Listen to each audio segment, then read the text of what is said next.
Hey everybody, welcome back to Investing with Wesley. Recently on May 4th, the Federal Reserve released its FOMC statement where it talked about what it sees going on in the economy right now, how it's going to battle inflation, and a bunch of other things. So what I want to do in this episode is read bits and pieces of their statement to you guys, explaining what that means, what they intend to do, and then maybe give you a little bit more details as we go on. With that being said, let's get into it. Okay, so pulling it up on screen, this is the Federal Reserve FOMC statement. First line here, although overall economic activity edged down in the first quarter, household spending and business fixed investments remain strong. So what this means is that the Federal Reserve has noted that overall economic impact has actually had a downturn, meaning the GDP of the country has actually gone negative and gone down, and we have stopped growing. However, spending at the consumer level in all the households and investing has remained strong. So we're still eager to spend money. There is still potential for economic growth, but there just hasn't been in the first quarter of this year. Next couple sentences, inflation remains elevated, reflecting supply and demand imbalances relating to the pandemic, higher energy prices, and broader price pressures. So basically, we're here with them saying that inflation is still a problem. They are completely aware of it, and they're going to be doing everything in their power to fight it. They're also recognizing that the extreme increase in energy prices like electricity, gasoline, and oil. The invasion of Ukraine by Russia is causing tremendous human and economic hardship. The implications of the US economy are highly uncertain.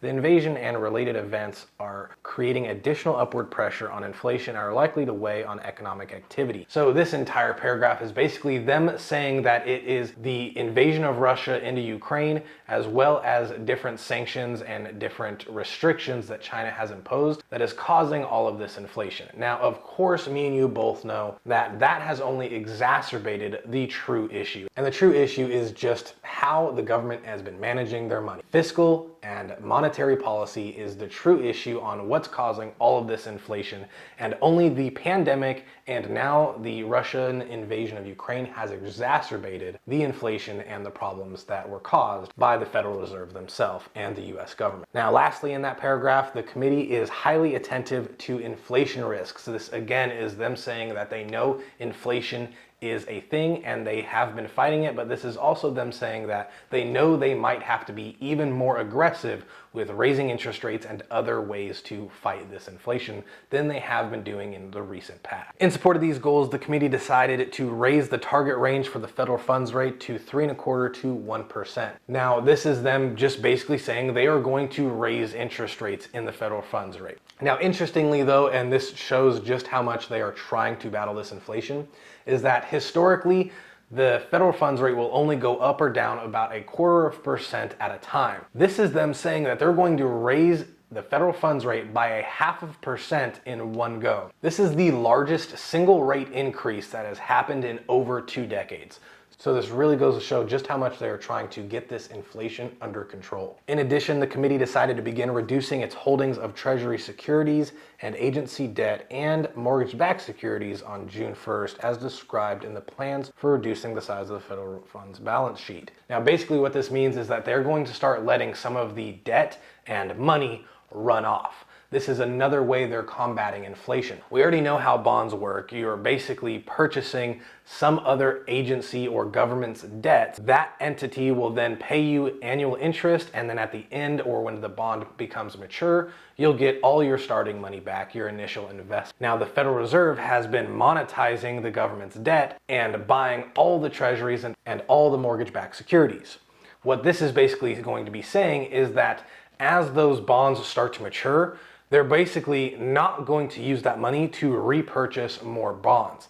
Now, if you read the other article that this is attached to, there's obviously a limit. I believe it's a $30 billion limit. So let's say $100 billion worth of bonds matures in a single month. They're only going to wipe away and delete $30 billion worth. The rest will roll over and go back into new government bonds or new debt. This is a way that the Federal Reserve can actually remove money from the system and again fight inflation. So again here for Treasury securities, the cap will be set at $30 billion per month. For agency debt or mortgage-backed securities, it'll be at $17.5 billion per month. Now obviously the S&P 500, the market as a whole, has been declining since the beginning of the year. But I just want to highlight this past week's chart of the S&P 500. we can see that in the beginning of the week, we were actually starting to go back up. But then once the Federal Reserve announced that they were going to be raising interest rates, immediately we had turned around and began the path back downwards in the S&P 500. Now, the growth and the change in the dollar amount really wasn't all that significant. You could see on the side of the graph, it went from about $410 per share of the SPY up to about 430 before it headed back down to 410. And this just is a gleaming reminder that interest rates have an inverse effect to the market. So as interest rates rise and as the Federal Reserve increases rates and the federal funds rate, the stock market usually takes a beating and will either remain stagnant, trading at a horizontal line, or start to sell off. And as we could see from the beginning of the year, the Fed has been talking about raising interest rates and fighting inflation.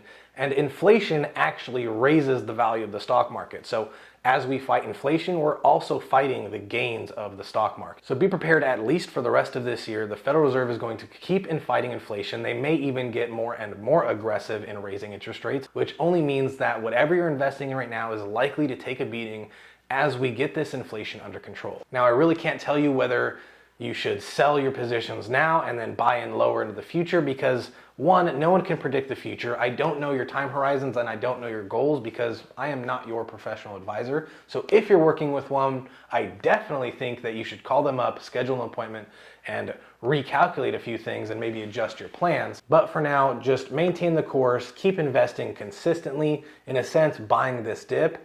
And again, year over year, we have grown on average 10%. So there's no sense in panic selling now, trying to time the market when you can just keep consistently investing and in a sense buying when everything's on sale. I hope you got value in this episode. If you did, please remember to like and subscribe as it really helps this channel to get out there. I have a dedicated Facebook and Instagram account, so feel free to message me there with more direct questions for your particular case. Either way though, the choice is yours, and I'll see you in the next episode.